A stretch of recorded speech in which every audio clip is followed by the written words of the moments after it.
سورة آل عمران آيات شپږ نوي أو څلورم پاره. أيضا قال الله تعالى: وكذلك أوحينا إليك قرآنا عربيا لتنذر القرى ومن حولها وتنذر يوم الجمع لا ريب فيه فريق في الجنة وفريق في السعير. سورة شورى پاره 25 آیه 7 وم آیات. الحمد لله والصلاة والسلام على محمد وآله وأصحابه أجمعين. کوم آیتونه مې چې ولوستل دا د مکې د حرم باندې دلالت کوي او د مکې د احرام او د تحریم او د عظمت دپاره راغلېږل شوي دي. الله جل جلاله فرمایي اول الله ان اول بیت وضع للناس، اولین بیت او اولین کور چې په دنیا کې للناس دپاره جوړ شوی دی دپاره د خلکو للذي دا کور چرته دی ببکه په بکه کې دی مبارکا داسې ځای دی بکه چې هغه ډېره مبارکه ده هدى للعالمین. دې کې خلکو ته هغه څه کېږي او هغه هدایتونه کېږي کوم یو چې خلک غواړي ورته احتیاج او ضرورت لري په دنیا کې. دا د الله جل جلاله د اولین بیت دپاره دا جوړ شوی دی. حاجیان چې څنګه وګوري بیت الله شریف دوره نه او احرام یې تړلی وي نو اول دا اواز کوي لبیک اللهم لبیک لا شریک لک لبیک ان الحمد والنعمة لک والملک لک. دا اواز د دې لپاره کوي چې د احترام د مکې معظمې او عظمت د مکې معظمې دا په دې باندې شي. او بهیقي کتاب کې لیکي د علي رضی الله عنه نه روایت کې عبدالله بن عمر بن عاص رضی الله عنه روایت کې چې رسول الله صلی الله علیه وسلم فرمایي چې آدم او حوا علیهم السلام دواړه دنیا ته کله راغلل نو د جبرئیل په ذریعه باندې دوی ته حکم راولېږل شو چې د دې بیت یعنی کعبه جوړه کړي. د دوی حکم ومانه او عمل یې پرې وکړه. بیا یې طواف د دې نه وکړ. د دې نه کله چې طواف وکړ نو بیا طواف وشو او ورته وویل شو چې تاسې اول الناس اولین خلک یې او دا کور او دا بکا او دا کعبه چې دا اولین بیت دی. او علي رضی الله عنه هم فرمایي چې د دنیا په مخ باندې اولین د عبادت کور چې جوړ شوی دا جوړ شوی او په پخوانو زمانو کې دا رسم رواج مو چې په کوم ځای کې به د پادشاه دربارو د هغې مقابل کې به معبد هم جوړېده. معبد او د پادشاه قصر دواړه یو ځای جوړېدل. اوس په مکه معظمه هغه ښار ته ویلی کېږي چې هغې ښار کې دغه ټول خلک اوسېږي او هغې ته القرى ویلی کېږي. یعنې د ټولو ښارونو مور ورته ویلی کېږي او مشرق ورته ویلی کېږي او ټول ښارونه بیا د دې پورې اړ لري. نو الله جل جلاله ان اول بیت دا بیت شریف په مکه معظمه کې مکه دې ته ویلی کېږي چې یو ښار دی او القرى په نامه باندې مشهور دی او کله کله په بکه باندې هم یادېږي. او دې باندې علما داسې وایي چې دغه مکه دې ته هم ویلی کېږي چې هم ښار وي القرى وي د ټولې دنیا نه اولین او د احترام ځای وي. دا یو سوال شو. او دویم دا چې بکه په نامه باندې هم یادېږي او مکه دې ته هم ویلی کېږي چې د خلکو څوټونه ماتوي. هغه څوک چې تعرض وکړي په مکه معظمه باندې یا په بیت شریف باندې نو د هغې څوټونه ماتول کېږي لکه د ابرهه او د نورو کوم خلک چې وو چې دې ته ضرر رسو د هغې څوټونه یې مات کړل. او همدارنګه عایشه رضی الله تعالی عنها د رسول الله صلی الله علیه وسلم نه په دې مورد کې پوښتنه کوي وایي د مصر یوه ډله خلک به را روان شي او په هغه وخت کې چې مهدي علیه السلام نه مخکې او دوی به وایي د بیت شریف د ورانېدو دپاره به راځي.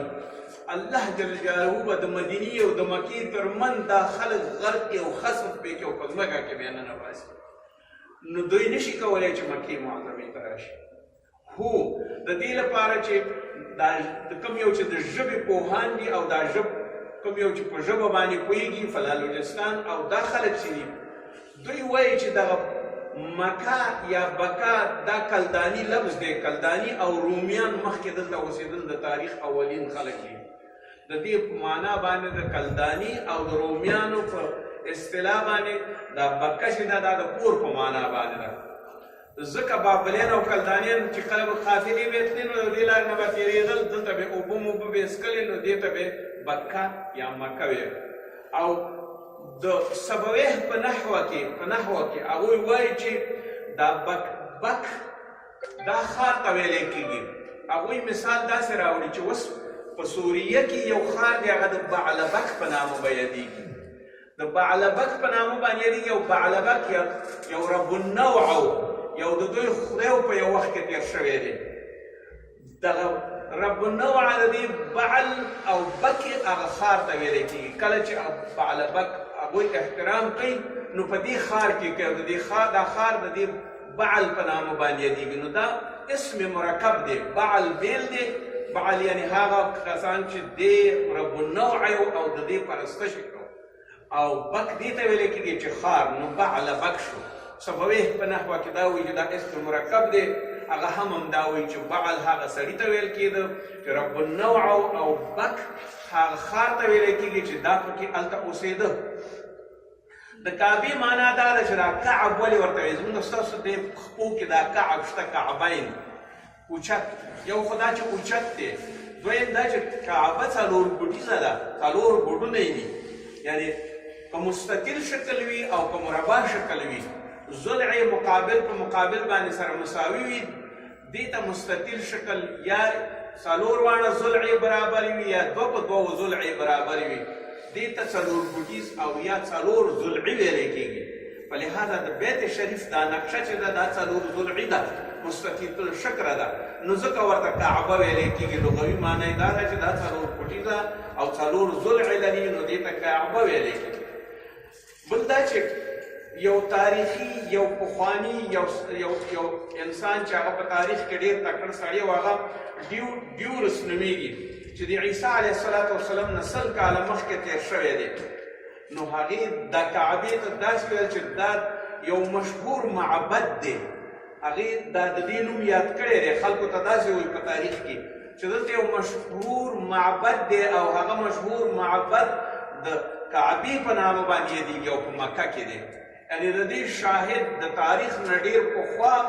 همدغسې په دې کې پیدا شوی دی او د تاریخي قدامت هم لري ډېرو تاریخونو کې د دې راغلی دی او بل دا ده چې کعبه لوړ ځای ته چې وویل شي مثلا کعبه اوس هم لوړه ده پخوا هم لوړه وه خو الله جل جلاله دا په یو داسې ځای کې پیدا کړې ده چې د ټولو غرونو سطحې جګې دي او دلته یو اوچت ځای پیدا کړی دی دپاره د دې چې ټولو کې مشهوره وي او پیدا وي نو الله جل جلاله د کعبې دپاره داسې وایي چې ان اول بیت اولین کور چې دی ودع جوړ شوی دی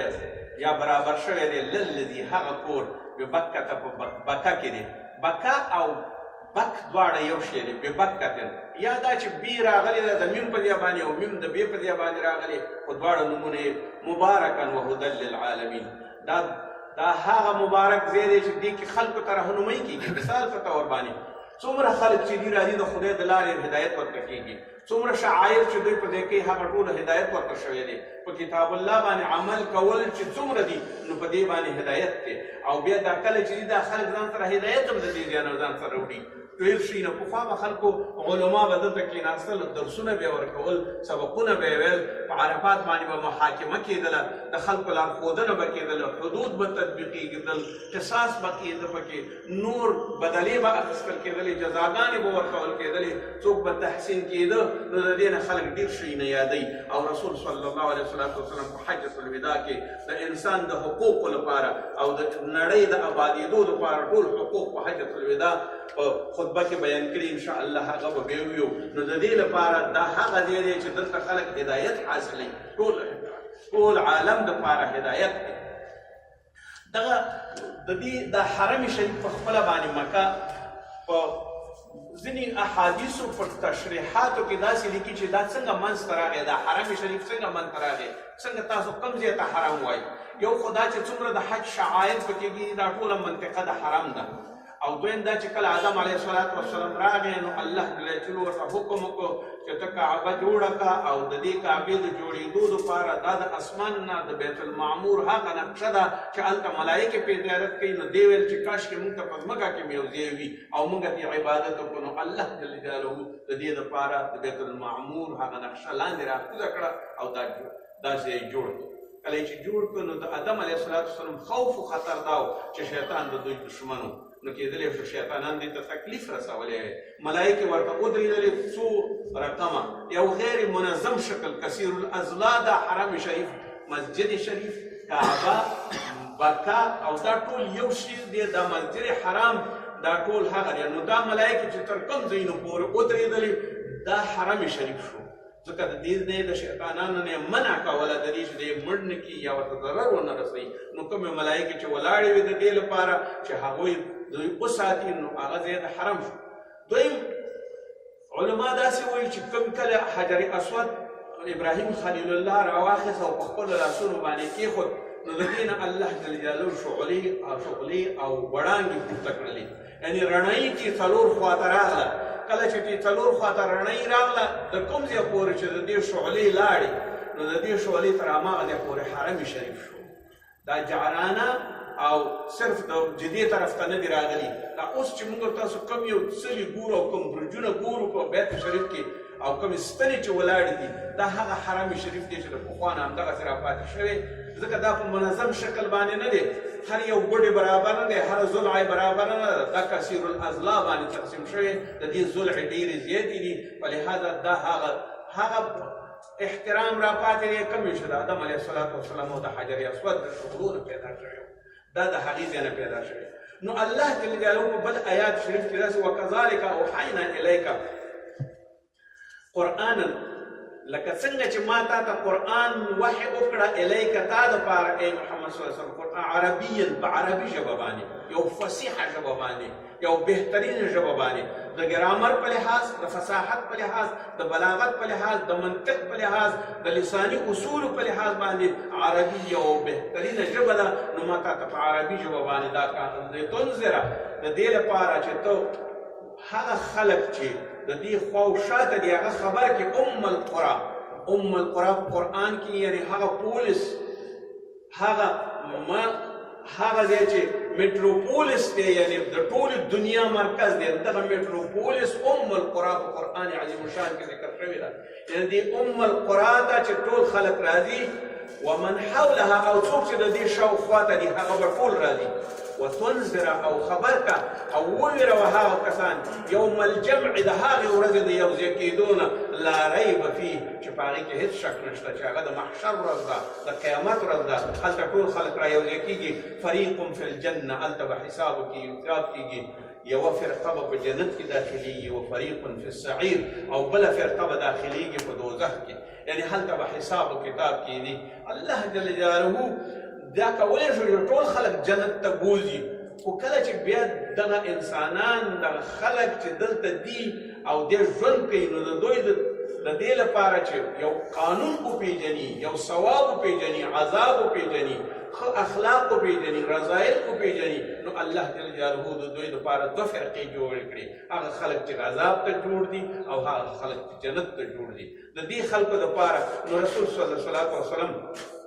ته دا وویل شو چې تا خلک خبر کا یا ابراهیم علیه السلام ته وویل شو چې دا ټول خلک را خبر کا چې د دې لپاره او ویروه د دې نه چې قرآن د عربي باندې راغلی دی او دلته هېڅ شک نشته چې ورځ به جمع کېږي. خو ما حولها دې حولها کې علما دا وایي یو په خپله د مکې معظمې یو په خپله د عربستان سعودي یو د ټولو اعرابو او یو د ټولې دنیا ما حول دې ته راځي. لکه څنګه چې حجیان د ټولې دنیا نه راځي حولها دغه د ټول چاپېریال چې دنیا کې څومره دی د همدغه ځای نه شروع شوی دی او نشأت یې کړې او د دې ټولې دنیا مرکز صرف ام القرى یعنې مکه معظمه د شرافت او د عزت دپاره جوړه شوې. الله جل جلاله فرمایي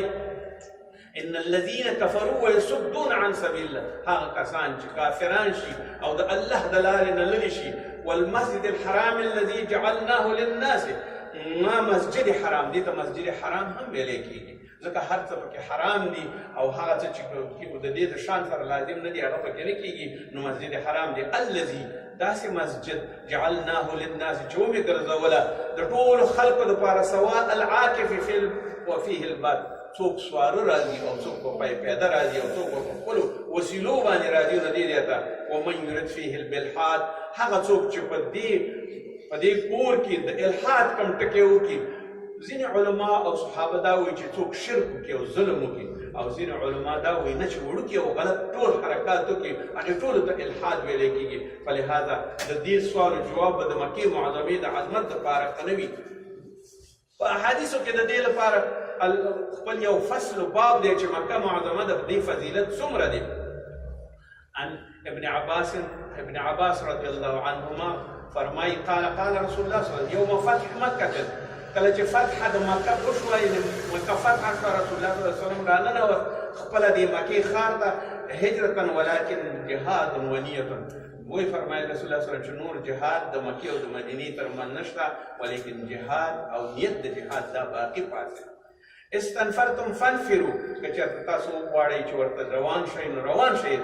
حرمه الله یوم خلق السماوات والارض، تاسو په دې پوه شئ چې الله جل جلاله هغه ورځ باندې چې ځمکه او اسمان پیدا کړل، وهو حرام، دا حرامه ده دا ځمکه د مکې، او د دې لپاره چې دلته جرم نه کېږي، الحاد نه کېږي، چاته تکلیف نه رسول کېږي. هذا البلد الحرم، حرم دا هغه ښار دی چې دې کې حرمت دی، دې کې عزت دی. لکه الله جل جلاله سورة التين کې د دې قسم خوري والتين والزيتون وطور سينين وهذا البلد الأمين. قسم دې زما په انځر باندې وي، قسم دې زما په تین په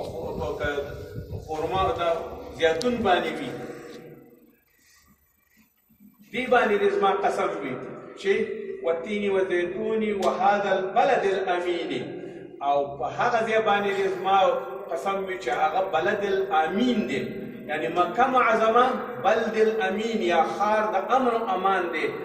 ځکه ورته وایي چې دا بلد الامین دی، نو د دې هغه ورځ باندې د دې حرمت راغلی. رسول الله صلی الله علیه وسلم ویلي چې په کوم ورځ باندې ځمکه او اسمان پیدا شوي. وهو حرام بحرمة الى یوم القیامة، دا ځمکه حرامه ده په هغه حرمت او عزت باندې تر هغه وخته پورې چې تر څو پورې قیامت را نشي. انه لم يحل القتال فيه، دې کې قتال ناروا دی او حرام دی. لأحد د هر چا دپاره حرام دی. قبلي ولم يحل لي الا ساعة، ما دپاره چې فتح مې کوله د یو ساعت دپاره راته دا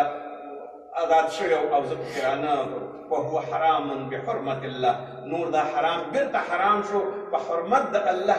الى یوم القیامة، تر قیامت د ورځې پورې. او پیغمبر صاحب وایي لا يعضدوا شوکه، مه غوڅوئ د دې شوکه، هغه اغزي هم مه غوڅوئ. ولا ينفر صيده، او د دې ښکار او صید که مرغان وي او که زناور وي ضرر ورته مه رسوئ. ولا يلتقط لقطته، او مه پورته کوئ هغه څه چې تاسو وګورئ چې هغه د چشي متا پکې وي، نو هغه کله مه پورته کوئ. ځکه یې مه پورته کوئ چې هغې کې که د چا پیسې وي که څه شی وي. د دې لقطې په فقه کې ډېر زیات بحث دی چې باید څوک یې پورته نه کړي، او که یې پورته یې کړي باید اعلان وکړي. حتی ځینې علما وایي تر 1 کال پورې دې وساتل شي او که نه یې پورته کولې نه دي لازم. هو الا من عرفها، که څوک یې پېژني چې د دې صاحب فلانې دی، نو بیا دې پورته کړي او ورته دې ورکړي. او بیا د دې دپاره چې دغه ټول شیان د دې چې شی وي په دې لقطه کې دا یو امانت دی، دا هېڅوک نشي خوړلی تر هغې پورې چې د دې صاحب پیدا شي. او تاسو د دې ونې مه قطع کوئ، دې ته تکلیف او زحمت مه رسوئ، صرف د خدای او د الله د حرمت دپاره احترام وکئ او د دې حرمت په ځای باندې ورسوئ. رسول الله صلی الله علیه وسلم فرمایي عن جابر قال سمعت رسول الله صلی الله علیه وسلم يقول لا يحل لأحدكم أن يحمل بمكة صلاة، رواه المسلم. وی نشي کولی هیڅوک چې هلته صلاح ویسي، هو که د یو مجبوریت د یو تکلیف دپاره وي دي چې که نور په عادي شکل باندې. او ځینې علما وایي دا مکروه دي، باید هلته څوک صلاح وي نسي، باید هغه څوک لاړ شي هلته چې بې صلاح وي او صرف د الله د عبادت دپاره راشي. انس رضی الله عنه روایت کوي، فرمایي چې دخل مکة رسول الله صلی الله علیه وسلم چې کله مکې ته داخل شو یوم الفتح، د فتح په ورځ باندې، على راسه مغفرة مغفر یو داسې یو ټوپۍ په سر باندې وه، ځینې علماو یې توره پګړۍ پرې وهلې وه او ځینې وایي د جنګ خولۍ وه. فلما ندعوا کله چې دې لرې کړه رجل یو سړی و چې وقال ان ابن الخطل ابن خطل دا یو هغه سړی و چې دا یو ځلې مسلمان شو بیا بېرته مرتد شو، بیا دې ډمانې ساتلې وې، خپلې کنیزانې ساتلې وې چې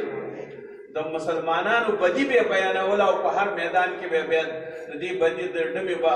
د مسلمانانو بدي بیانول او خلکو ته به اورېدل. کله چې رسول الله صلی الله علیه وسلم فتح د مکې وکړه، دا ابن خطل راغی، د دې نوم عبدالله و، دا راغی او د ملتزم د پردې نه ځان تاو کا او چغې شروع کړې. نو چا ورته ویل رسول الله صلی الله علیه وسلم دا خپل مغفر دا لونګۍ لرې کړله چې تور لونګۍ په سر وه یا پټکې په سر تور. نو ده وویل چې دا ابن خطل چا ورته دلته راغی او د ملتزم په پرده کې ځان تاو کړي. رسول الله صلی الله علیه وسلم ورته وفرمایل چې یو خدا چې مرتد شو د اسلام نه د قتل روانې شو، دویم دا چې یو بل سړی قتل کړه دا قاتل دی، دویم او دریم دا چې غني ښځې پیدا کړې وي او سندرې به یې ویلې او د مسلمانانو سپکاوی به یې کوه، ویې وژنئ. متفق علیه. صرف دا خطل دلته وژل شوی دی او هغه په خپلو هغه ګناهونو متکرر جرمونو باندې وژل شوی چې هر یو جرم یې د دې لایق و چې باید دې قتل شي. د مکې ته کله چې سړی را داخلېږي نو جابر رضی الله عنه فرمایي چې رسول الله صلی الله علیه وسلم ورته د فتح مکې په ورځ باندې راننوته او دې باندې تور عمامه یې په سر کړې وه. داسې حالت کې چې هغه په احرام کې نه و. ولې نه و؟ ځکه چې دې راغلی د فتحې دپاره، نو هغې ورځ باندې د دې نشي کېدلی چې دې احرام تړلی وی، ځکه دا د جنګ په لامل باندې راغلی و. رواه مسلم. بې احرام یې وروسته وتړه. هغه څوک چې راننوځي د جنګ د عمرې او د حج دپاره باید احرام وتړي. خو ځینې علما وایي که څوک د خپل ضرورتونو دپاره راننوځي، د خپلو ضرورتونو دپاره راځي او یا د هغې نه اوسېدونکي وي، هغوی کې احرام نه تړي، پروا نشته. خو که کله د حج د مراسمو دپاره راځي نو بیا باید احرام وتړي. عائشة رضی الله عنها روایت کوي چې فرمایي یغزو جیش الکعبة، یو وخت به داسې یو جیش، یو عسکر او داسې یو لښکر به پیدا شي چې دوی به کعبې ته راشي. ببیضاء من الارض یخسفهم، هغه دشته چې د مابین د مکې او د مدینې کې الله جل جلاله به دوی په ځمکه کې ډوب کړي. باولهم و آخرهم، ټول به ډوب کړي. قلت عائشة صدیقه وایي چې ما رسول الله صلی الله علیه وسلم ته وویل وکیف یخسف باولهم و آخرهم، څنګه به اول لومړني او وروستني ټول به هلاکي؟ ولې؟ فیهم اسواقهم، ځکه په دې کې به ځینې خلک وي چې هغو خپل کارونو پسې راغلي وي. ومن لیس منهم، او د دوی نه به نه وي. قال يخسف باولهم و آخرهم ثم يبعثون على نیاتهم. متفق علیه. وایي کله چې دې هغه ټول لښکر غرق شي او په ځمکه کې ننوځي، که څوک خپل کار پسې راغلی وي او د دې شریر لښکر نه نه وي، نو هغه به هم خسف کېږي او هغه به هم تباه کېږي. بیا به هر څوک په ورځ د قیامت باندې الله جل جلاله د خپلو نیتونو له مخې هغه اوچتوي. یعنې هغه څوک چې ګناهګار نه وي هغه به جنت ته ځي، هغه څوک چې ګناهګار وي هغه به دوزخ ته ځي. ابي هريره رضی الله عنه فرمایي یخرب الکعبة ذو السویقتین من الحبشه.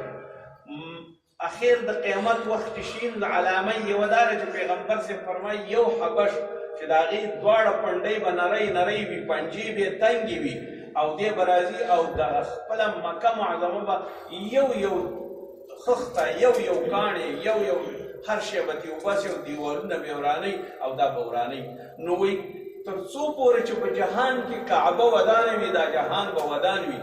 او چې کله کعبه خرابېږي نو دا جهان به په خپله د منځه ځي او قیامت به پرې راځي او دا به ټول ورانېږي. نو که کله دغه ذو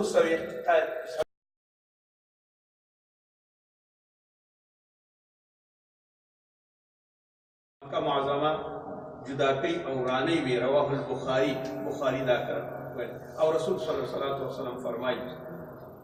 هغه څوک چې په دې کې احتکار کوي. عن يعلى بن امیہ فرمایي رسول الله صلی الله علیه وسلم فرمایي احتکار الطعام، څوک چا باندې سختی کوي، یو شی ځان سره ساتي، سټاک کوي، د دې دپاره یې ذخیره کوي چې دا به قیمته شي. فی الحرام الحاد، وایي دا یو الحاد دی. الحاد دې ته وایي چې کجروي ده، د دین نه تګ. لکه مثلا قبر کې موږ تاسو لحد کوو دا له حد دې دپاره چې دا کوږ وي او دننه پکې ننوځي هر څوک چې داسې الحاد وکړي او کوږ شي د الله د لارې نه خلک تکلیفوي غلا یا میوه یا بل څه ورباندې ساتي او د هغه د الحاد له خاطره د دې لپاره چې قیمته شي نو دا یو الحاد دی الله جل جلاله د دې لپاره نه دی چې دې ته هدایت کړي رسول الله صلی الله علیه وسلم چې الحاد مه کوه په دې کې او رواه ابي داود د مکې معظمې د فضیلت دپاره عباس رضی الله عنه فرمایي قال رسول الله صلی الله علیه وسلم وفرمایل بمکة اطیبک وایي کله چې رسول الله صلی الله علیه وسلم ته د دې ځای نه د مکې معظمې نه ته نو دې څه وویلې لمکة مکې مخاطب کړه ما اطیبک من بلد واحبک الی وایي ستا نه ماته خوشبوی او ښایسته ښار بل نشته او ته زما ډېر دوست ښار یعنې ته زما د مور په ځای باندې هغه ښار چې زه تا دپاره ډېر احترام کوم او ما ته ډېر دوست او زما ډېر ګران ښار الی ولو ان قومي اخرجوني که چېرته زما قوم تا ونه باسي ما ونه باسي د دې خاورې نه منک ستا نه ای مکې ما سکنتو غیرک ما به په بل ځای کې کله هم ګزاره نه وی کړې ټول عمر به په تا کې اوسېدلې خو دا چې خلکو ورسره دا کړي ځینې علما وایي چې دا په اول د هجرت کې کړي وو ځینې علما دا وایي نه دا وایي په حضرهو کې کړي وو او دا هغه وخت و چې کله کفارو یا مشرکینو دوی ته ویل چې 3 ورځو کې به تاسو کم کېږئ خپله عمره به کوئ او بیا به بېرته به زر ووځئ نو رسول الله صلی الله علیه وسلم دا وویل چې ای زما خاره ما تا دپاره ډېر زیات محبت دی په زړه کې په افسوس چې ما تا خلک تاسو نه وباسي نو زه تا نه ځم که نه زه به په خپل عمر هم ستا نه تللی نه وي او ټول عمر به په تا کې ورسېدلی نو د رسول صلی الله علیه وسلم هغه حزورته یو مقام دی او تپه ده جګه نو علما وایي چې دا د هجرت په وخت کې دلته نه شو ودرېدلی ځکه دا خو پټ تللی و نو دا هغه وخت کې دا بیان وکړو کله چې دی د عمرې نه بېرته ستنېده نو دې دا بیان وکړو په حضروته کې ځکه چې دا ورته ډېر ګرانه وه دا مکه احب الارض او داسې فرمایي انک لخیر ارض الله ته بهترینه ځمکه یې د الله په نظ باندې و احب ارض لله او بهترین ښار یې د الله دپاره او بهترینه ځمکه یې د الله دپاره او د خیر ځمکه یې ولولا انی اخرجتو زه به کله هم تا نه اخرجتو زه به تا نه کله هم نه وی وتلی منکه ما خرجتو که چېرته زه نه وی اوښکلی دې خلکو د تا نه رواه الترمذي په هر صورت باندې د مکې معظمې په شرافت او عزت کې داسې لیکي یو وخت کې زبیر علیه السلام رحمت الله علیه رضی الله عنه هغه په مکې معظمه کې خلیفه شوی بیا مروان بن عبدالملک بن مروان اوخته چې دی ووژني او دې سره جګړه وکړي نو دې دپاره سعید ورته راولېږه قاضي شریح یو بل صحابي دی هغې ورته ویل تا د رسول الله صلی الله علیه وسلم نه دي اورېدلي چې ما اورېدلي زما مکه معظمه دې دپاره یې لښکر را جوړ کړ چې ته ورسه ابن زبیر عبدالله ابن زبیر سره رضی الله عنه سره جګړه وکړه او هغې سره جنګ وکړه او د مکې نه یې لرې کړه ځکه د ځان ولې خلیفه کړی دی نو ورته شریح ورته وایي چې هغه څه چې رسول الله صلی الله علیه وسلم اورېدلي دي ما دې په فتح په وخت کې او وعاء او زما زړه ساتلي وعاء قلبي زما زړه ساتلي دي هغه څه وبصرته او ما لیدلي دي عینۍ زما سترګو حين تکلم چې ویل به رسول الله صلی الله علیه وسلم به حمد الله واثنى او به وی کله چې الحمدلله ویلا او ثناء ویلا او به داسې وفرمایل ان مکه حرمها الله لم يحرمها الناس فلا وی دا الله حرامه کړې د هغې حرمت او عزت یې کړی دی نه دا چې خلکو کړي دي نو هر سړی چې دې دپاره راځي او څوک پکې راځي نو باید دې کې وینې توی نه شي دې کې وژن ونه شي دې کې جنګ و جګړه ونه شي وایي کله چې ما دا وویل نو بیا ونه پوښتنه وکړه شریح نه چې هغې درته څه وویل سعید درته څه وویل د مروان لښکرو درته څه وویل ابن مروان لښکرو درته څه وویل هغې راته وویل چې زه په دې حدیث باندې ډېر ښه پوهېږم زبیر رضی الله عنه د اویا کسو صحابو سره هغه شهید کړ هغه کومه چې مکه معظمه ده جوړه کړې وه دا کعبه شریفه یې جوړه کړې وه دا اوس چې حتیم تیفیدار یې دی پکې داخل کړی و ځکه دا د رسول الله صلی الله علیه وسلم حدیث دی دا یې بېرته ورانه کړله چې دا به بیا د زبیر په نامه باندې به یادېږي په لهذا هغه یې بېرته واخیستله په خپل پخواني شکل باندې لکه اوس چې موجوده ده په دې شکل باندې جوړه کړه او تر اوسه پورې هماغسې پاتې ده. ځکه بیا پس